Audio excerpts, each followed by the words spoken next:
Hi friends, మనం ఇప్పుడు meal maker టమాటా curry చేద్దాం.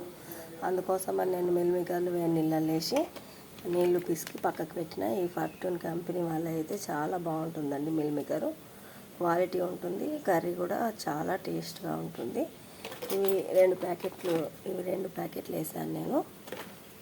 ఇంకా టమాటాలు, కొత్తిమీరాకు, పొయ్యి మీద ఇట్లా ఆయిల్ పెట్టుకున్నా. ఆయిల్ కాయిన తర్వాత పచ్చిమిరపకాయలు, కరివేపాకు, అల్లం వెల్లిపాయ పేస్టు, ఉల్లిగడ్డలు వేసి కలిపిన తర్వాత కొంచెం కొత్తిమీర కూడా వేద్దాం. కొత్తిమీర కూడా వేసి కలిపి తర్వాత టమాటాలు వేద్దాం.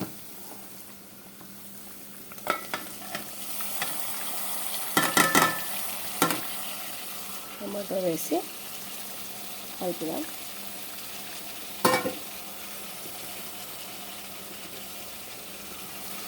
టమాటో వేసి మంచిగా గోలేంత వరకు ఉంచాలి. మంచిగా పొడిద్దాం.